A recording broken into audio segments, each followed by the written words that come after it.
Hey guys, and welcome to another huge episode of Triggered. It's great to be with you as we count down the days until Christmas. But as far as the news goes, it's been a tragic weekend. Horrific news out of Sydney, Australia, where radical Islamic terrorists opened fire on a Hanukkah celebration at Bondi Beach, killing at least 16 people. We've also got a manhunt for a Brown University shooter. Now, two students are dead, nine are wounded during finals week. So we'll bring you the latest as it all develops. Also, actor and producer Rob Reiner and his wife were murdered in their home, and now their son is under arrest. A truly sad and shocking story. And we're learning even more about the massive Tim Walz fraud scandal in Minnesota, guys. Now, the numbers are literally approaching billions, like multiple billions. It's crazy. So there's a lot to cover. But first, make sure that you guys are liking, sharing, and subscribing. Just hit the little like button right now. Do that. When we're done, if you like the content, share it with your friends, send it to your chats. Make sure they're aware and they're subscribed so they never miss one of these major episodes. Remember, if you miss the show here on Rumble, go over to Apple Podcasts or Spotify. If your friends get their podcast that way, make sure they're aware so they can get it. They can follow the real news for a change. And for all of the top headlines that we cover on the show, go over to my news app, MXM News, like minute by minute, Mike, X-Ray Mike, MXM News, where you can get the mainstream news without the mainstream bias. And of course, don't forget about our brave sponsors for having the guts to support this program.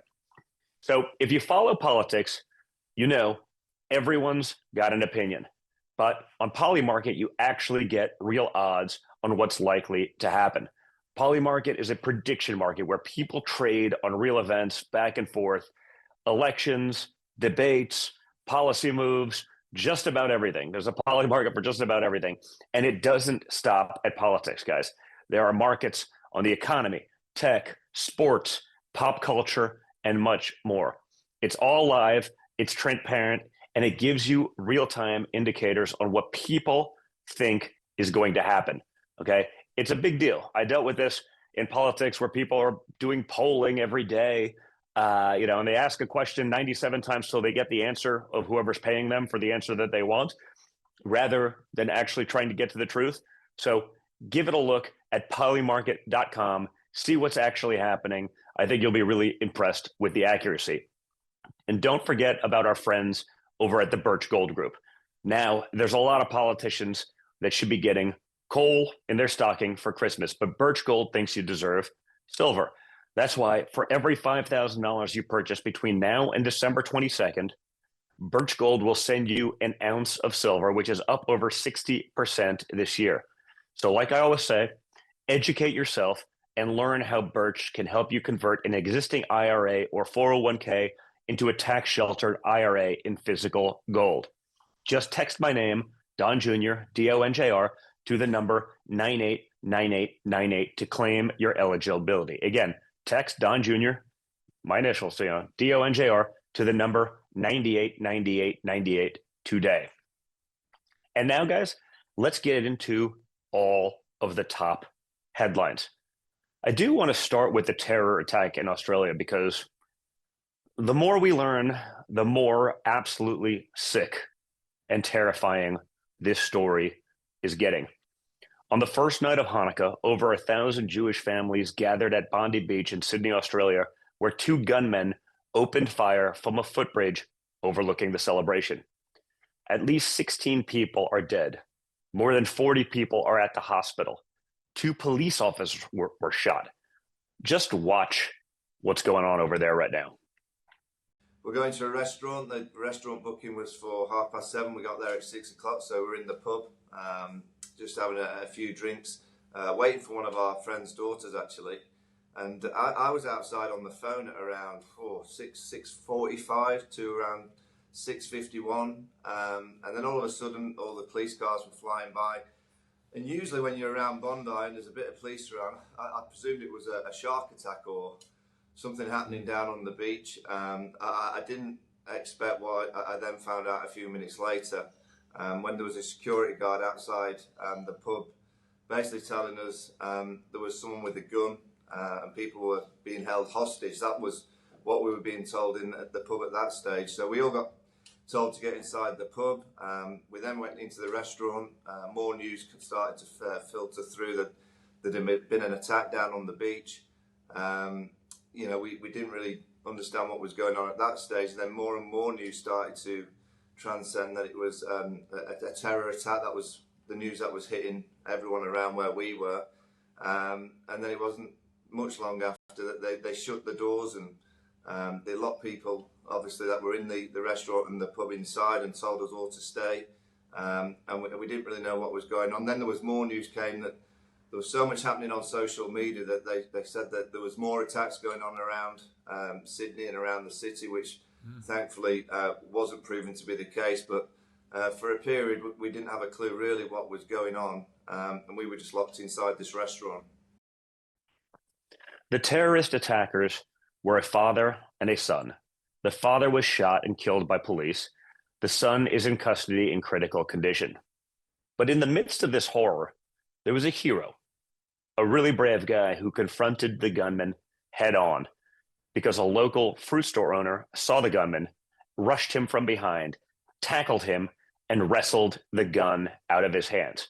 Check this out. Oh! C'est un malade. Oh non, gros! Oh! Ouais, mais il y a son pote, il va se faire tirer dessus. Oh!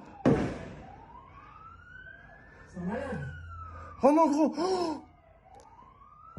Ouais, mais il y a son pote, il va se faire tirer dessus. But here's where it gets even more infuriating. The terrorists should have never been in Australia, guys. Okay, how often do we have to say this? It's like every damn time. They were already on the radar of Australian intelligence agencies, and the father was from Pakistan and should have never been in the country again to begin with. And I'll spotlighted a tweet yesterday about this, how Australia let this guy in, okay? They let these guys in, but banned, remember when they banned people like tennis superstar Novak Djokovic because he wouldn't get the vaccine? I mean, they banned Novak Djokovic from showing up to Australia, but they let these guys in? It's insane. It doesn't stop, okay? This is how far so many of these formerly great countries have fallen. And guys, not shockingly, it gets even worse because now some Australian officials want to find even more ways to inflict gun control on their citizens in a country that already has some of the most restrictive gun laws of anywhere in the world. Remember this? This is an old story. They confiscated basically everything in the country. Why? Why would you want to make it that much harder for law-abiding citizens to defend themselves when we all know the bad guys are always going to find a way? And these sorts of threats aren't just thousands of miles away. They're also at our doorstep, guys. This morning, the FBI announced that they foiled a terrorist plot in Los Angeles, arresting 4 alleged members of a radical pro-Palestinian extremist group who were planning coordinated New Year's Eve bombings across Los Angeles. Check out AG Pam Bondi talking about it. Breaking news, 10 minutes past the hour. This news happening out of Los Angeles. The FBI now reports that it's disrupted a planned New Year's Eve terror attack in Los Angeles. 4 suspects in custody, the FBI identifying them as members of a pro-Palestine extremist group. They're suspected of planning coordinated IED attacks targeting 5 different locations in Los Angeles. But based on the reporting now, that plot has been foiled. We will wait for more out of LA or out of Washington, D.C. for what the FBI has to say about that developing story. And yeah, one of the things that crossed my mind as all of these stories were developing is say a prayer for the first responders, right? The ones who are first on the scene, who have to see some of these horrific things that are hard to unsee, and they help protect people and comfort people by getting the information out there to them as quickly as possible. They are under a lot of pressure, too, when you hear stories like this. Now, the suspects identified are apparently members of the Turtle Island Liberation Front. Sounds like an environmental group. Okay, I guess that's probably on point. A far-left, anti-government, anti-capitalist extremist group. Their goal is to free Turtle Island, which is what they call North America. Okay. They want to free North America from illegal American empire, the illegal American empire. Amazing. They were also planning to target ICE agents and their vehicles. The FBI arrested them in Lucerne Valley, California, where they were believed to be testing their explosive devices before the planned attacks. Now, I want you to think about this for a second. Under the Biden administration, the FBI was too busy investigating the parents at school board meetings, right? People who charged MAGA swag at a Bass Pro Shops on their credit card, a grandmother who was, I don't know, within 500 miles of Washington, D.C. on January 6th. They didn't bother with the pipe bomber, none of that stuff. They were too busy doing that and raiding the homes of pro-life activists than they were trying to stop these people.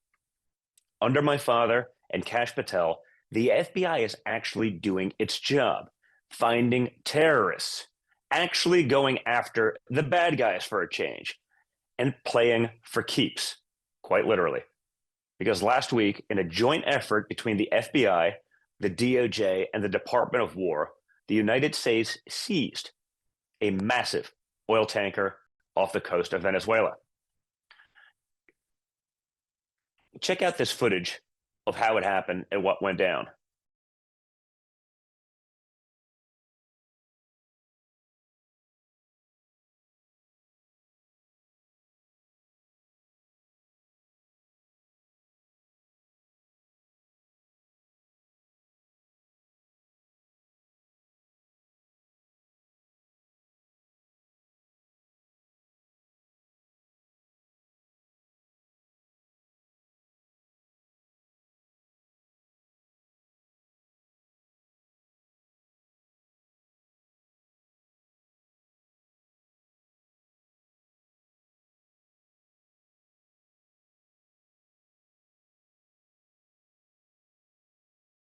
When a reporter asked what would happen to the oil, my father said, "We keep it, I guess."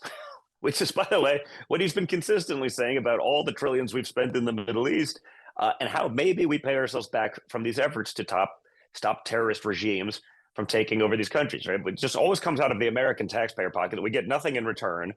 That doesn't work. And why shouldn't we? Why shouldn't we keep these things? These are sanctioned vessels operating as ghost ships. Okay, they don't exist on the map. They're bringing oil to places they're not supposed to. They're breaking international laws and maritime laws all day long. They use the oil revenue to poison Americans with drugs, violence, and crime. It was carrying approximately 2 million barrels of Venezuelan crude, roughly half of which was headed to Cuba. The tanker and many others have been sanctioned for years because of its involvement in illicit oil shipping network supporting foreign terrorist organizations. But under Biden, nothing was done. Nothing happened. They knew it was going on. They watched it. They just did nothing to stop it. And guess what? Just like the drug boats, many of these tankers are now making U-turns. Because as it turns out, force and strength is a deterrent. And action matters more than just empty rhetoric, that empty rhetoric that we've been hearing about and dealing with for years. Venezuelan opposition leader Maria Corina Machado called my father's actions decisive. Okay, she also won the Nobel Prize this year. She gets it. She won elections over there, but wasn't allowed to assume office. She's been on this show. And that it's saving innocent lives. It's why she dedicated the Nobel Prize that she won to him. Check this out. Do you endorse this idea of more seizures and possibly even a blockade? Look, I absolutely support President Trump's strategy, and we, the Venezuelan people, are very grateful to him and to his administration, because I believe he is a champion of freedom in this hemisphere. And that's why, and I say this from Oslo right now, I had dedicated this award to him, because I think that he finally has put Venezuela in where it should be in terms of a priority for the United States national security. This is what happens when you actually have a commander-in-chief who isn't afraid to act. My father promised to take on the cartels and the narco-terrorists, and he's delivering. It's also why we have a new defense strategy that prioritizes our own neighborhoods, our backyard, our regions, our hemisphere, instead of ignoring it. And while the neocons and the Democrats are outraged that we're taking out drug boats and illegal shadow vessels, I think the average American person understands how important that is. What happens in the Caribbean matters a lot more to the lives of common sense Americans than endless wars in the Middle East or the Ukraine. And I say that just as a matter of fact, even if it makes the regime media and the swamp melt down, which of course it will, because honestly, there's probably a lot less money in sending a small missile to take out a drug boat or using the Coast Guard and the Department of War to capture a vessel and, I don't know, maybe pay us back for those returns, right? 2 million barrels of oil at $60 a barrel, $120 million. I don't know. Seems pretty good, especially if they're breaking those laws. But the left spin doesn't stop there, guys, because they unveiled their latest Epstein bombshell, guys. It's an Epstein bombshell. It was last week. They released photos of adult women who actually had nothing bad to say about my father. But Democrats blocked out their faces in the release to try to make it look scandalous. They tried to make them look like minors. 95,000 images were released in this new drop. And DJT, your favorite president, is in, wait for it, 4 of them. 4. 4 of them. He's in there with adults at events and photos that have literally been released publicly, because one was actually, I think, a Hawaiian tropic contest. These are adult women who said he was gentlemanly and nothing but nice. But it doesn't matter. If you block out their face, all of a sudden, oh, they must be minors. We won't talk about the details. We won't get to the actual truth of it. We'll just make it seem salacious and scandalous. Their whole clown show is falling apart as always. And by the way, I'd be curious, in those 95,000 photos, how many Dems are in there? How many big Democrat donors or Democrat politicians are in there? Because that's what I really want to know, because I imagine it's a lot. Or those photos just weren't released, obviously. Because meanwhile, guess who's refusing to cooperate with the investigation? Bill and Hillary Clinton. Watch this. Mr. Chairman, there are 2 very important people that you subpoenaed early on, or excuse me, that you asked to voluntarily cooperate. They didn't schedule their interviews. Now there's a subpoena. But Bill and Hillary Clinton, if they continue to duck you, will you take them to court? Will you try to enforce a subpoena? Will you go the Steve Bannon and Peter Navarro route? 100%. We're going to go that route. We expect to hear from Bill and Hillary Clinton. Look, Donald Trump's answered questions for years about Jeffrey Epstein. Every day he gets asked questions about Epstein, and he answers them in front of the American people. We've subpoenaed Republicans and Democrats. 2 Republicans have come forward, Bill Barr and Alex Acosta. They did interviews and deposition, and those were tough, but they did them. They didn't back down. Other Democrats have sent letters that saying they knew nothing about Epstein, which would hold in court if something ever comes out that they did know something, then they've committed perjury there. But the Clintons have never responded. They're the one group in this investigation that's never had to answer questions in front of a credible reporter, and they've never certainly answered questions from attorneys or members of Congress. So we expect the Clintons to come in, or I expect the Clintons to be met with the same fate that Bannon and Navarro were met with when the Democrats were in control.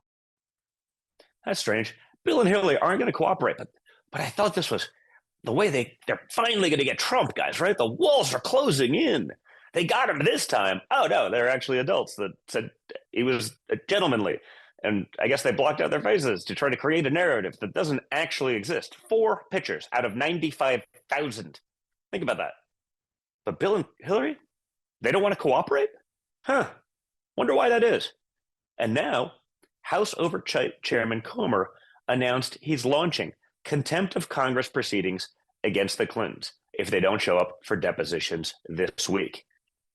It's been more than 4 months since Bill and Hillary Clinton were subpoenaed. and they have delayed, obstructed, and largely ignored the committee's efforts to schedule their testimony. I remember about this stuff. They did it to me during Russia. If they ever win back the House, I'm sure they'll do it again. You know, that's their game. But remember the outrage? Remember how insane they got? Remember that I showed up and then they still spun stuff or they leaked stuff from classified rooms? My lawyers couldn't even have phones in there. They leaked stuff throughout the day. Every time there was a bathroom break, that was under Adam Schiff. Why aren't they so outraged about Bill and Hillary? Seems odd. I guess we should just never cooperate with these guys ever again when they're in power, because we've seen what they're willing to do.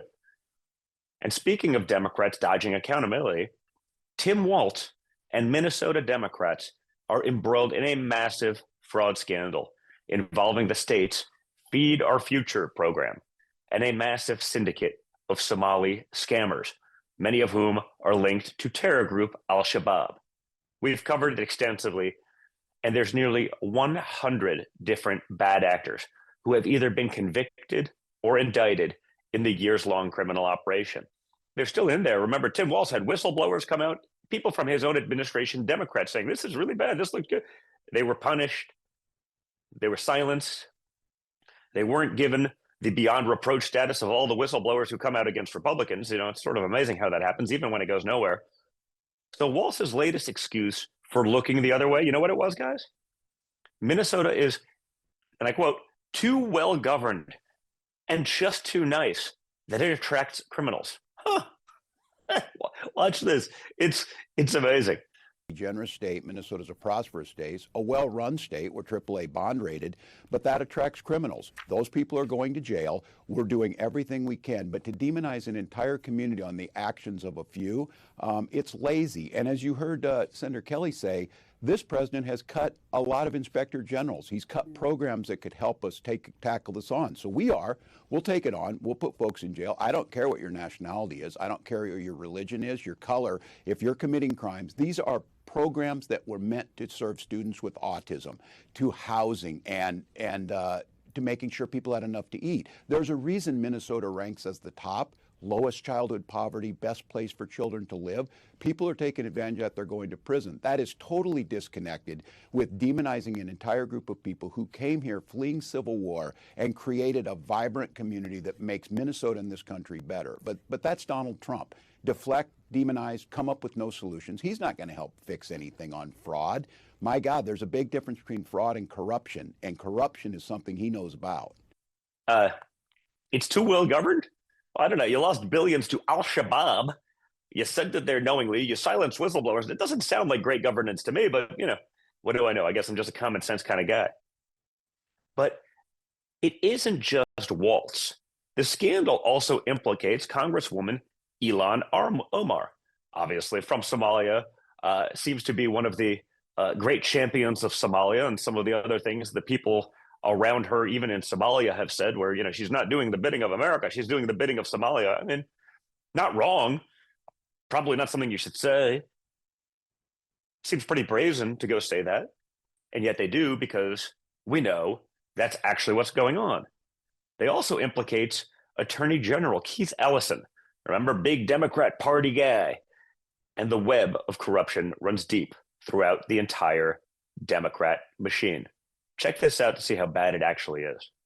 Under the nose of Ilhan Omar, Tim Walz, Attorney General Keith Ellison, we see a web of connections between them and those directly involved in the fraud. For example, Ilhan Omar alleged enabling introducing the 2020 Meals Act, which was ultimately subject to fraud, held a campaign victory party at the Safari restaurant. That's where one of the men who run that restaurant has associations to the convicted individuals. And then there's Tim Walz, House Oversight Investigation role in his role as governor, or Keith Ellison, the Attorney General. His job is to enforce the law in Minnesota, but instead he's getting donations after meeting with the Feeding Our Future representatives. The Feeding Our Future, the biggest known yet part of this entire theft ring. The executive director of Black Lives Matter, by the way, over in Oklahoma City, has now been charged with wire fraud and money laundering. The organization raised more than $5 million in 2020, but she is accused of pocketing more than half of that instead of using it to bail out people for protesting in support of BLM. No, she pocketed, allegedly, most of that money. Oh, by the way, here she is. You want to see a picture of her? Here she is. Notice who she's in the picture with. That's right. Congresswoman Ilhan Omar. But hey, it's just the system, right? Let's bring in our spotlight. It's yet another reason why common sense immigration policy and common sense oversight matters more than ever before. And on the border, new numbers show the Trump administration is delivering bigly, hugely, huge with a capital Y. DHS just released the numbers for November showing record low border crossings. Now, back in December 2023, under Biden, 336 illegal aliens were pouring into America every hour. 336 every hour. Thousands a day, tens of thousands a week, hundreds of thousands a month. It never ended. But now, for 7 consecutive months, the Border Patrol has released 0 illegal aliens into the United States. 0. Here's Tom Homan explaining more. Under the last administration, over 4,000 aliens died making that journey. With a secure border, lives are being saved every day. Sex trafficking has plummeted. Fentanyl has plummeted. No inspected terrorists coming across borders plummeted. A secure border means stronger national security. But most importantly, it means saving lives, saving aliens' lives and saving Americans' lives. Guys, that's more than 2.5 million illegal aliens that have left since my father took office.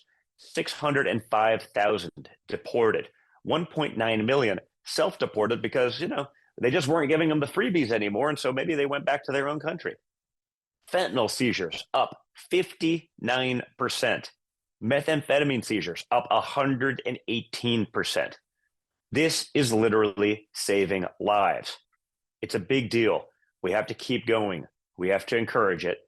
Donald Trump's like the biggest humanitarian in the world. He's sending people back home so they can be with their families over the holidays. And I think he should be commended for it. Before I wrap up, though, I do want to talk about something special on Saturday, where my father attended the 126th Army-Navy football game in Baltimore. Watch here to hear some of the sights and sounds from these great patriots and people in attendance.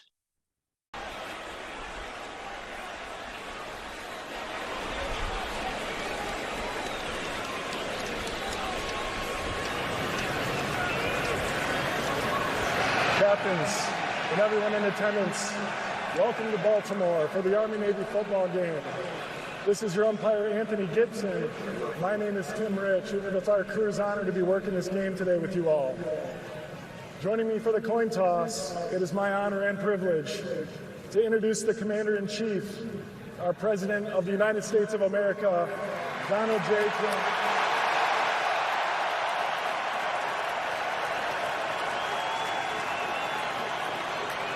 Mr. President, thank you for your leadership and your continued support of our service members and our veterans. It's an honor to have you here today.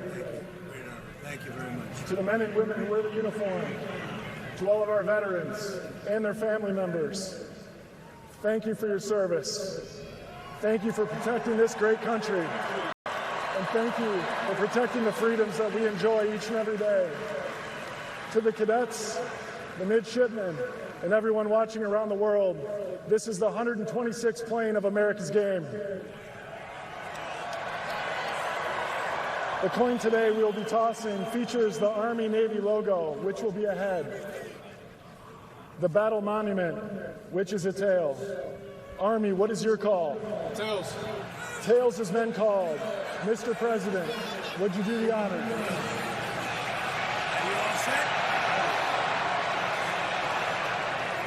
It is tails. Army, you've won the toss.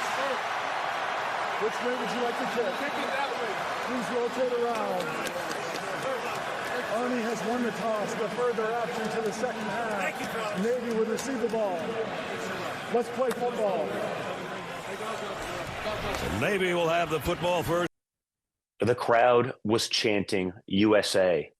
The head referee even thanked my father for his leadership and continued support of our service members and our veterans. And that's a quote. Inside that stadium, surrounded by the future leaders of our military, there was nothing but patriotism and respect. And that goes a long way. And it's a game where everyone playing on the field, it's not just playing a game, but quite willing to die for those watching it. Check out this video on the history and the meaning of the game, because I think this is a great little piece of Americana.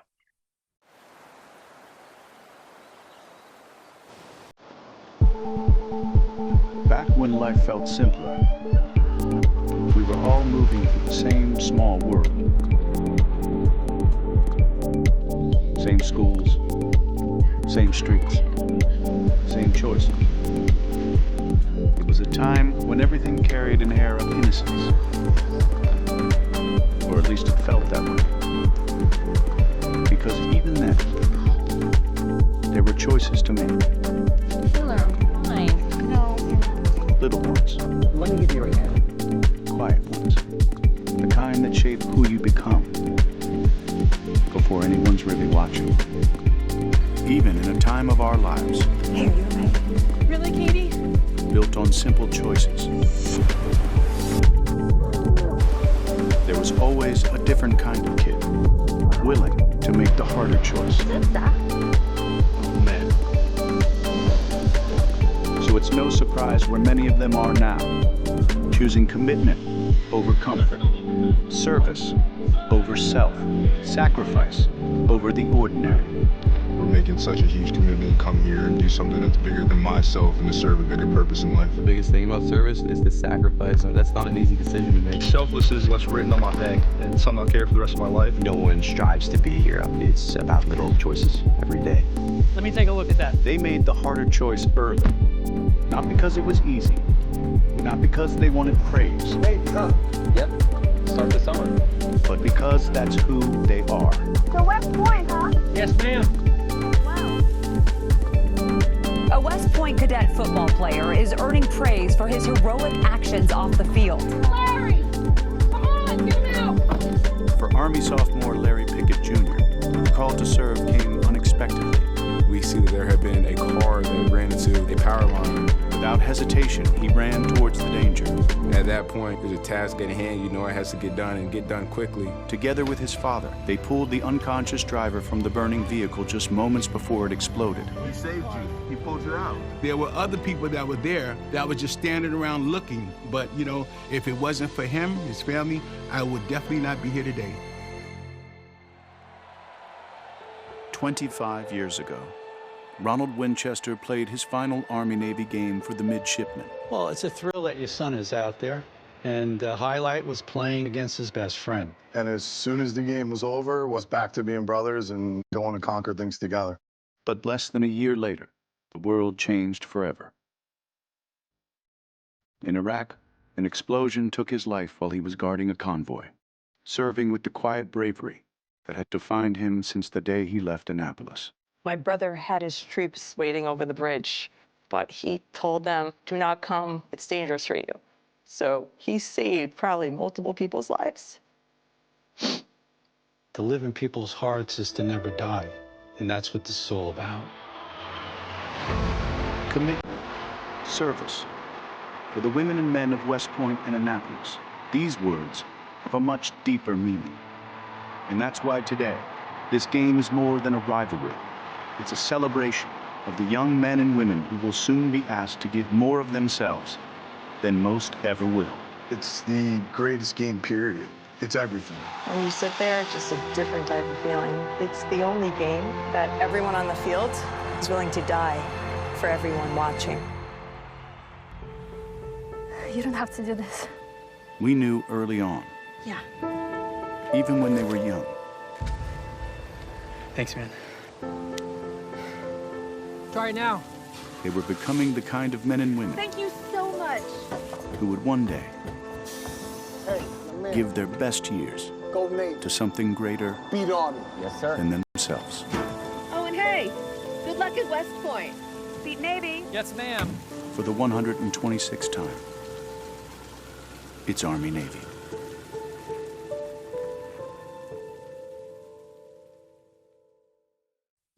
And it comes as we mourn the loss of 2 National Guard soldiers who was ambushed in an ISIS attack in Syria in the last few days. Pray for these families and never, ever forget the sacrifices of these heroes. An Iowa police chief revealing that his son is one of the soldiers who died in that ambush attack in Syria over the weekend. His name is Nate Howard. He was one of 2 National Guardsmen shot and killed by what the Pentagon is calling a lone ISIS gunman. His father posting this tribute. My wife Misty and I had that visit from Army commanders you never want to have. Our son Nate was one of the soldiers that paid the ultimate sacrifice for all of us to keep us all safer. The Army just releasing the name of the 2nd soldier killed, Sergeant Edgar Brian Torres Tovar, age 25, out of Des Moines, Iowa. A civilian interpreter also dead, his identity not yet made public. It happened as the men were on a counterterrorism mission in the town of Palmyra, southeastern Syria. The gunman also dead in the crossfire this past weekend. Guys, thanks so much for tuning in. I really appreciate it. I hope you guys are all getting ready for Christmas. We're going to keep going because I'm sure there'll be plenty of news going on around the world. We'll be out there regularly doing the show, but really take the time to enjoy your families, your loved ones, as you ring in the holidays and Christmas and the New Year's. It's going to be great. So also, guys, remember to like, to share, and to subscribe so you never miss an episode like this. Download the Rumble app on your smart TV so you can watch with your whole family. I've been really trying well and hard to behave. Check out our incredible sponsors down below and in the video description, because without their support, these shows won't exist, okay? If they're willing to support this, and that's not easy, that's a really big deal. You can't forget that. Download MXM News for the mainstream news without the mainstream bias. Stay strong, stay informed, stay engaged, and always stay a little bit triggered, guys. Thanks so much. Look forward to talking to you all again on Thursday. Hope you have a great one. And in the meantime, like, share, subscribe. Just hit it. Get after it. Text this to your most political, text threads, whatever that may be. Get it out there. Get after it. Stay strong. Love you guys. I'll talk to you soon.